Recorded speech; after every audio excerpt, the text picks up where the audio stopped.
प्रिय स्टूडेंट, आप सभी कैसे हो।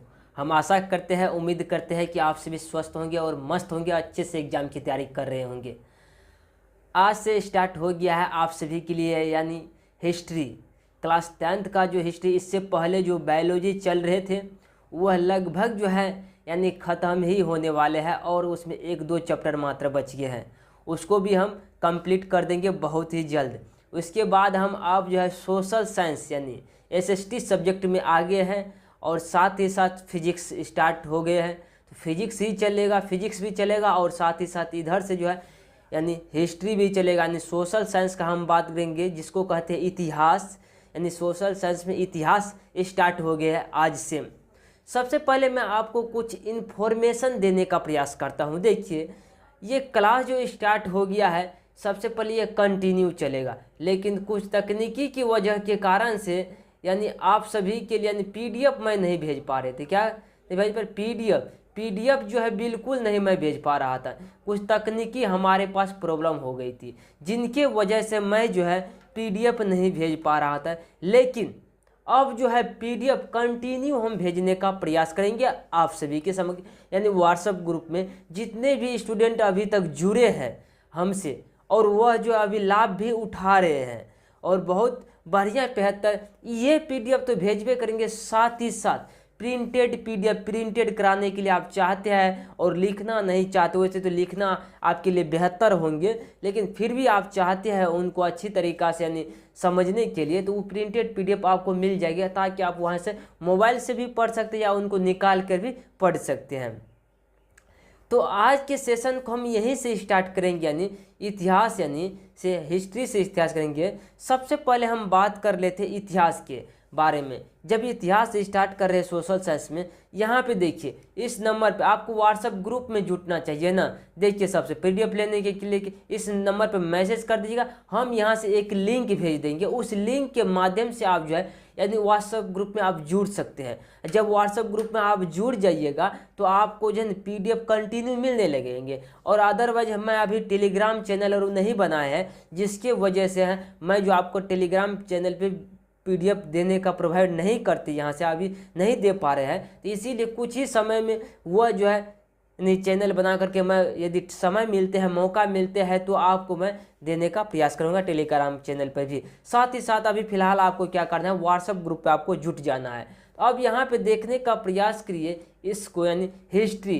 देखिए, हिस्ट्री जो है यानी इतिहास से स्टार्ट, क्या है इतिहास है। इतिहास का हम बात करेंगे। देखिए, सबसे पहले हम बात करते इतिहास का। इतिहास मतलब इति मतलब हास। देखिए, इति अलग चीज़ है। देखिए, स्टार्ट हो गया क्लास। इति अलग चीज़ है और हास देखिए, हास मतलब इति का अर्थ होता है बीती हुई यानी बीती हुई। हास मतलब होता है कहानी। मतलब देखिए, समझे इतिहास का अर्थ। देखिए, इति मीन्स होता है बीती हुई, हास मतलब क्या होता है कहानी।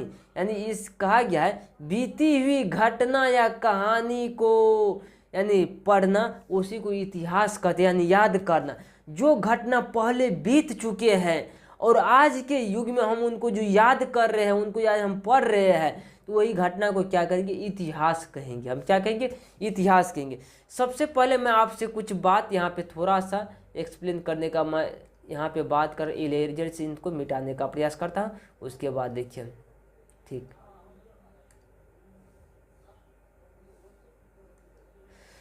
देखिए, मतलब देखिए इतिहास को 3 भागों में बांटा गया है।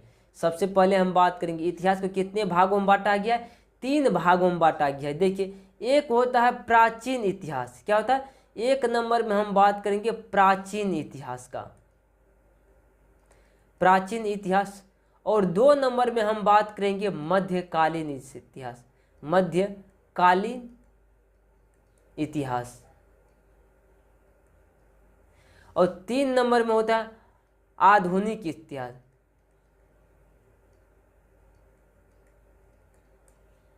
क्या होता है, आधुनिक इतिहास होते हैं ये। यानी 3 चीजें होती हैं, यानी प्राचीन इतिहास, मध्यकालीन इतिहास और आधुनिक इतिहास होती है। देखिए, ध्यान से आप समझने का प्रयास करिएगा आज की क्लास को एक बेहतरीन तरीका से।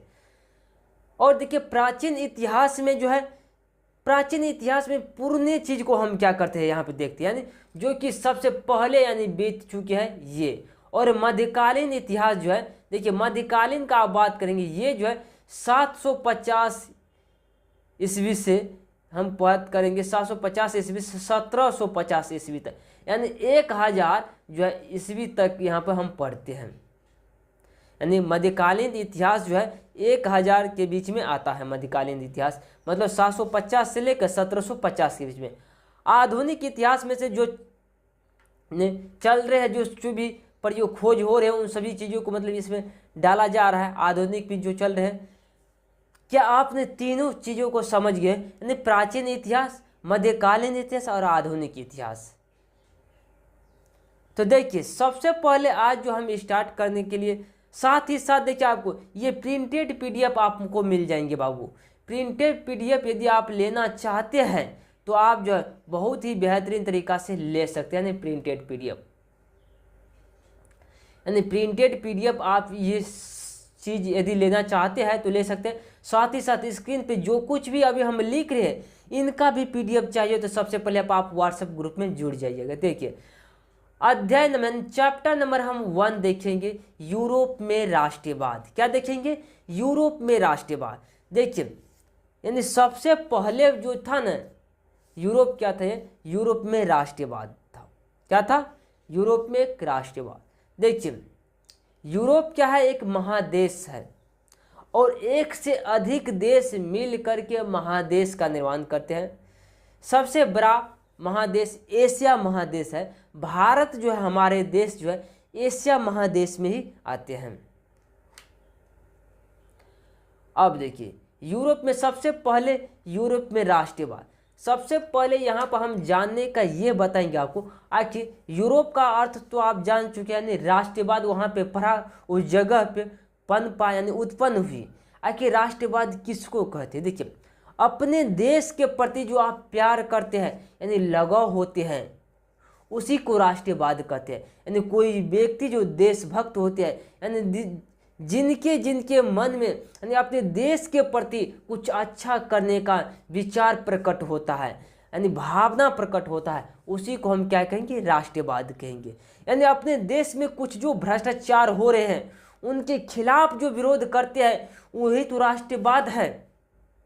मान ले ये हमारे देश में भी कुछ भी गड़बड़ी काम हो रहे हैं, यदि हम उनको सुधारने का प्रयास कर रहे हैं, यानी अपने देश को आगे बढ़ाने का काम कर रहे हैं, यही चीज़ को हम क्या कहेंगे?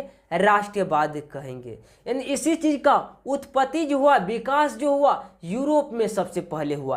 यानी राष्ट्रवाद की भावना कहाँ पे उत्पन्न हुई? सबसे पहले उदय हुआ राष्ट्रवाद, यानी यूरोप में उत्पन्न हुआ।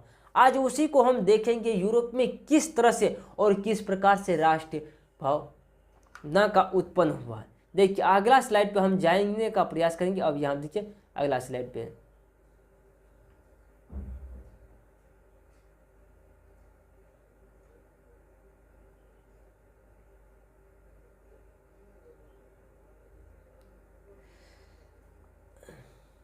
अब यहाँ देखिए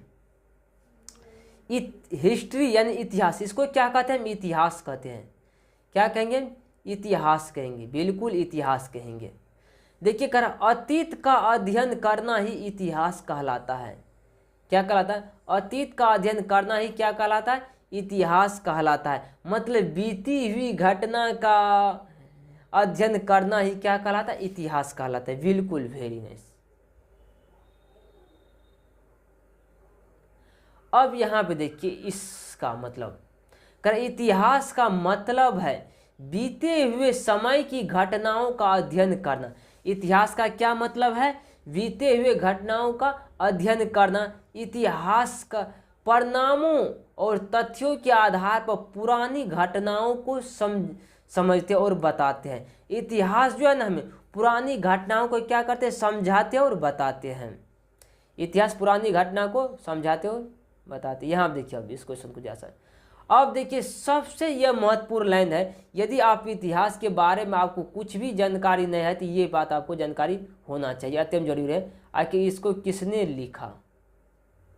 देखिए कर इतिहास के जनक यानी फादर ऑफ हिस्ट्री। देखिए हेरोडोटस को कहा जाता है, इतिहास का जनक किसको कहा जाता है? हेरोडोटस को कहा जाता है, जो यूनान ग्रीक के निवासी थे। इन्होंने पूरे विश्व के इतिहास को समझाने का प्रयास किया है। इन्होंने क्या है? पूरे विश्व के इतिहास को, बल्कि नहीं भारत के इतिहास ही ने पहले पूरे विश्व के इतिहास को समझाने का प्रयास किया है। यदि अगला हम टर्म में बढ़ेंगे तो यहाँ पे देखेंगे, देखिए राष्ट्रवाद यानी राष्ट्रीय चीज़ के बारे में हमने आपको विशेष जानकारी दी है। राष्ट्रवाद है क्या चीज़, इनके बारे में आपको एक विशेष जानकारी हमने दिया, आप समझ पाए होंगे आखिर राष्ट्रवाद है क्या। अब हम इनको थोड़ा सा, यदि आपको परिभाषा पूछ लेते हैं परीक्षा में, एग्जामिन में, तो आप किस तरह से इनको जवाब दीजिएगा, उनको थोड़ा सा लिखने के लिए आप देख लीजिए। देखिए उत्तर देखिएगा, राष्ट्रवाद एक ऐसी भावना है, क्या कह रहा है? राष्ट्रवाद कर एक ऐसी भावना। देखिए अभी जो आप कंटिन्यू अभी देखते जाइएगा तो क्लास में ही सारा चीज़ आपको परिभाषा जो याद हो जाएंगे। हम आशा करते हैं, आपको पूरा विश्वास दिलाते हैं, यदि आप कंटिन्यू आप देखते हैं तो आपको क्लास में ही सारा चीज़ याद हो जाएंगे और बाद में आपको कोई भी चीज़ याद करने का जरूरी ही नहीं पड़ेगा। देखिए राष्ट्रवाद एक ऐसी भावना है जिसमें लोग अपने देश से प्यार करते हैं। क्या करते हैं? जिसमें लोग अपने देश से क्या करते हैं? प्यार करते हैं और उसके विश्वास के लिए सोचते हैं। विकास, देखिए विश्वास बोल दिए, उनके क्या करते हैं? विकास के लिए सोचते हैं। राष्ट्रवाद एक ऐसी भावना है जिसमें लोग अपने देश से प्यार करते हैं और अपने देश के विकास के लिए सोचते हैं, यही राष्ट्रवाद है। देश के प्रति सोचना ही तो राष्ट्रवाद है। बिल्कुल, यानी देश के प्रति आप लगाव रखते हैं, प्यार करते हैं, सोचते हैं उनके विकास के प्रति, तो यही राष्ट्रवाद है। ठीक, आप बहुत बेहतरीन तरीका से समझ पाए होंगे इन बातों को। अब यहाँ पे देखिए, जिस व्यक्ति में अपने देश के लिए सम्मान, लगाव और कुछ करने की इच्छा होती है उसे राष्ट्रवादी कहते हैं। देखिए जिस व्यक्ति में अपने देश के लिए सम्मान, लगाव और कुछ करने की इच्छा होती है उसे उसे क्या कहते हैं? राष्ट्रवाद कहते हैं। बिल्कुल आपको बेहतरीन तरीका समझ पाए। जिस व्यक्ति में अपने देश के लिए सम्मान, लगाव और कुछ करने की इच्छा होती है, यानी सम्मान, अपने देश का सम्मान करो, कुछ ही नहीं कर पाते हैं तो हम कहेंगे आपका कम से कम अपने देश का सम्मान करो, अपने देश से प्यार करो, अपने देश से लगाव रखो और कुछ करने की इच्छा करो होती है, मतलब अपने देश के प्रति जो इच्छा रखो कुछ करने का, ताकि देश को आगे बढ़ाने में हेल्प दो, यानी सहायता करो। इनका उसे ही क्या कहेंगे? राष्ट्रवाद कहते हैं। तो बिल्कुल इस लाइन को आप समझ पाए होंगे बेहतरीन तरीका से। देखिए ज़्यादा घबरा कर नहीं पढ़ना है, यानी बिल्कुल नहीं घबरा करके पढ़ना है, बिल्कुल बेहतरीन तरीका से आसान से पढ़ना है। आसान भाषा में हम समझाने की आपको प्रयास कर रहे हैं, एक एक चीज़ को आपको समझाने का प्रयास कर रहे हैं। अब यहाँ पे देखने का प्रयास करिए, राष्ट्रवाद का, यहाँ पे देखने का प्रयास करिए। राष्ट्रवाद का विकास यूरोप में 9वीं शताब्दी में हुआ।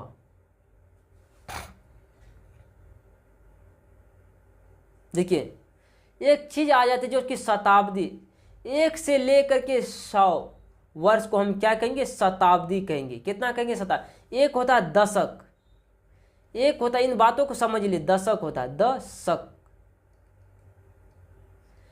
मतलब 10 वर्ष को क्या कहेंगे? दशक कहेंगे। 10 वर्ष को क्या कहेंगे? हम दशक कहेंगे और 100 वर्ष को हम शताब्दी कहेंगे। ये जो है 19वीं शताब्दी में, मतलब कह रहा है 18 से 19 के बीच में ये जितना हुआ तो 19वीं शताब्दी हुआ। यह क्या हुआ? 19वीं शताब्दी हुआ, 1800 से लेकर 1900 के बीच। अब देखिए तब लोगों में अपने देश को आज़ाद और मजबूत बनाने की भावना तेजी से बढ़ने लगी थी। कह रहा है जब 19वीं शताब्दी आया तो लोगों को मन में अपने देश को आज़ाद और मजबूत बनाने की भावना जो है तेजी से बढ़ने लगा। देखिए पहले जो लोगों के मन में था, इसे 19वीं शताब्दी से पहले तो उतना देश के प्रति लगाव लोग नहीं रखते थे, यानी देश को आगे बढ़ाने विकास करने में। लेकिन जैसे ही 19वीं शताब्दी आया तो यहाँ से लोगों के मन में अपने देश को आगे बढ़ाने के, अपने देश को मजबूत बनाने के लिए भावना प्रकट हुई लोगों के मन, तेजी से, और कम तेजी से नहीं, यह तेजी से भावना प्रकट हुई। तो आपसे पूछ सकता है ऑब्जेक्टिव में, तो आप बता सकिएगा। यहाँ देखिएगा, कह रहा राष्ट्रवाद, यानी राष्ट्रवाद का मतलब क्या चीज़ है। इन बातों को आप बेहतरीन तरीका से समझने का प्रयास करिए। यानी राष्ट्रवाद का मतलब देखिए, एक एक चीज़ को हम एक्सप्लेन करके बताएंगे, अभी आपको कुछ भी दिक्कत नहीं होने देंगे। हम कहते हैं कि सपनों, ऐसा सपना ना आ जाए कि मतलब नींद में देखते हो, वह नहीं। देखिए, यदि आपका सपना है कुछ करने का तो आपको नींद आने ही नहीं देगा। वैसा सपना होना चाहिए जो नींद आने नहीं दे। ऐसा नहीं होना चाहिए कि नींद में देख रहे आप सपना, वैसा सपना होना चाहिए जो कि नींद आने ही नहीं दी। अपने देश के लिए सोच, समर्पण और विकास की भावना, राष्ट्रवाद का मतलब यही है। लास्ट चीज हो गया। अब यहाँ पे देखते हैं कुछ कारण को हम देखेंगे, अभी देखने का प्रयास करेंगे इनको बहुत ही। यहाँ देखा 1789 ईस्वी की फ्रांस की क्रांति का मुख्य कारण क्या था, कह रहा है। इस लाइन को थोड़ा सा देखिए और समझिए। कह रहा है 1789 ईस्वी की फ्रांस की क्रांति का मुख्य कारण क्या था। देखिए 1789 ईस्वी क्रांति का मुख्य कारण क्या था। उत्तर देखिए, 1789 ईस्वी की क्रांति की, फ्रांस की क्रांति के कई मुख्य कारण थे। यानी 1789 ईस्वी में जो फ्रांस की क्रांति हुई तो उनका मुख्य कारण जो है, कई कारण थे, जिनमें से राजनीतिक कारण, आर्थिक कारण, सामाजिक कारण और क्या होते हैं, बौद्धिक कारण होते हैं। क्या होते हैं, बौद्धिक कारण। ठीक, अब यहां देखने का प्रयास करिए। कर उस समय फ्रांस का शासक, जिस समय यह क्रांति हुई थी उस समय फ्रांस का शासक लुई 16वां था।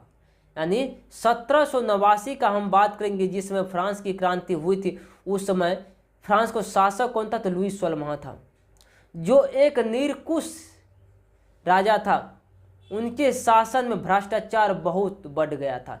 निरंकुश राजा, देखिए इनका अर्थ समझिए भाई। सबसे पहले निरंकुश का अर्थ समझिए, मतलब अपने जो है, मतलब ऐसा समझिए, यानी जनता के प्रति काम नहीं करना, उनको दबाव बनाए रखना जनता पे, जनता के लिए कुछ अच्छा काम नहीं करना, उससे कुछ गलत व्यवहार करना, उसी को कहते हैं निरंकुशवाद राजा। यानी जनता के हित के लिए काम नहीं करना बल्कि अपने हित के लिए काम करना, उन्हीं को क्या कहेंगे, निरंकुश राजा कहेंगे। और के शासन में भ्रष्टाचार बहुत बढ़ गया था। जब ये लुई 16वां था न शासक, तो इसके समय में क्या था, भ्रष्टाचार बढ़ गया था और देश की आर्थिक स्थिति बहुत खराब हो गई थी। कोई भी राजा यदि भ्रष्टाचार का करने लगे तो क्या देश के आर्थिक स्थिति तो सबसे पहले खराब हो जाएगी। क्या देश का विकास होगा, बिल्कुल नहीं, देश का विकास नहीं हो पाएंगे। आम लोग परेशान थे और देश की जनता जो थे, आम लोग, वह परेशान थे अपने राजा से। कोई भी राजा जनता के लिए काम नहीं करेगा, अपने देश के लिए विकास के लिए काम ही नहीं करेगा, तो क्या होंगे, इससे अपने आम जनता लोग जो परेशान हो जाएंगे, राजा से क्या होंगे, परेशान हो जाएंगे। लेकिन पादरी और अमीर लोग, कुलीन वर्ग आराम से रह रहे थे। यानी पादरी लोग, जो लोग धनिक थे, अमीर थे, वे लोग क्या कर रहे थे, आराम से रह रहे थे। जो गरीब थे वह कष्ट से जिंदगी जी रहे थे जब लुई 16वां शासक था, तो राजा था। तो यानी इसके समय में अमीर लोग तो आराम से रह रहे थे, लेकिन गरीबी लोगों को काफी दिक्कत आ रही थी। अब यहां पे देखने का प्रयास करिए, इन बातों को थोड़ा सा समझने का प्रयास करिए। कह रहा इस क्रांति की सोच को आगे बढ़ाने में, कह रहा इस क्रांति की सोच को आगे बढ़ाने में वॉल्टेयर, रूसो और कह रहा मोंटेस्क्यू जैसे विचारकों का बड़ा योगदान था। क्या हुआ? बड़ा योगदान था। और इस क्रांति लोगों में समानता, स्वतंत्रता और भाईचारे की भावना लेकर आए। जब ये 1789 ईस्वी का क्रांति हुआ तो ये क्या लोगों के में समानता, स्वतंत्रता और भाईचारे की भावना लेकर आए, यानी सभी को एकजुट होने का भावना मन में प्रकट हुआ इस क्रांति से। समझ पा रहे होंगे? अब यहाँ से देखिए थोड़ा सा, इस क्लास में जितने भी चीज़ हम आपको पढ़ाए हैं, समझाए हैं, उनको थोड़ा सा हम फिर से रिपीट करेंगे अभी, ताकि आपको कोई भी प्रकार से दिक्कत न हो जाए। यहाँ आप देखिए इस क्लास में जब लास्ट हो जाते हैं तो हम सभी चीज़ों को रिपीट करने का काम करते हैं। देखिए सबसे पहले कुछ ऊपर में पेज है, देखिए इतिहास को 3 भागों में बांटा गया, प्राचीन इतिहास, मध्यकालीन इतिहास, आधुनिक इतिहास। सबसे पहला चैप्टर नाम का है यूरोप में राष्ट्रवाद। राष्ट्रवाद क्या कहते हैं? देखिए अतीत का अध्ययन करना ही इतिहास कहलाता है। सबसे पहले इतिहास का मतलब आप जानते हैं कि इतिहास का मतलब होता है बीती हुई समय की घटनाओं का अध्ययन करने। इतिहासकार परिणामों तथा तथ्यों के आधार पर पुरानी घटनाओं को समझाते हैं, बीती हुई घटनाओं क्या कहते हैं? समझाने का काम करते हैं, बताते हैं। उसके बाद के इतिहास का जनक जो हेरोडोटस को कहा जाता है, जो यूनान ग्रीक के निवासी रहते थे, इन्होंने पूरे विश्व के इतिहास को समझाने का प्रयास किया। राष्ट्रवाद आप जानते हैं अपने देश के प्रति लगाव और सम्मान के प्रति जो भावना को उत्पन्न होती है, प्रकट होती है, उसी को राष्ट्रवाद कहते हैं। यहाँ पे देखने का प्रयास करेंगे फिर से हम। राष्ट्रवाद एक ऐसी भावना है जिनसे लोग अपने देश से प्यार करते हैं और उनके विकास के लिए सोचते हैं। ठीक, जिस व्यक्ति में अपने देश के लिए समानता, लगाव और कुछ करने की इच्छा होती है, उसे क्या कहते हैं? राष्ट्रवाद कहते हैं। बिल्कुल। अब यहाँ देखिए राष्ट्रवाद का विकास यूरोप में 19वीं शताब्दी में प्रकट हुआ और लोग तभी से तेजी से बढ़ने लगे राष्ट्रीय भावना। यहाँ देखिए राष्ट्रवाद का मतलब अपने देश के लिए सोच, समर्पण और विकास की भावना का। अब यहाँ देखिए इस क्रांति के बारे में हमने आपको समझा देते। 1789 में फ्रांस की क्रांति में कई मुख्य कारण थे, राजनीतिक कारण, आर्थिक कारण, सामाजिक कारण और बौद्धिक कारण थे। इन सभी कारणों को अभी देखेंगे। समय यहाँ देखिए उस समय फ्रांस का शासक, जिस समय फ्रांसीसी क्रांति हुई थी उस समय जो हुआ तो लुईस 16वां था, और ये भ्रष्टाचार राजा था, निरंकुश राजा था, और यह अपने जनता के प्रति काम नहीं कर रहा था, अपने ही हित के प्रति काम कर रहा था, और देश में विकास के प्रति कोई काम नहीं कर रहे थे। इस समय में लोगों को है, अमीर लोग जो रहते खुशी से रहते, आराम से रहते, लेकिन गरीब लोग क्या कर रहे थे? जिंदगी अपना दुख से काट रहे थे। तो यहीं तक ये आज क्लास को रहने देते हैं, उसके बाद हम मिलेंगे अगले क्लास में। आज के लिए जय हिंद, जय भारत।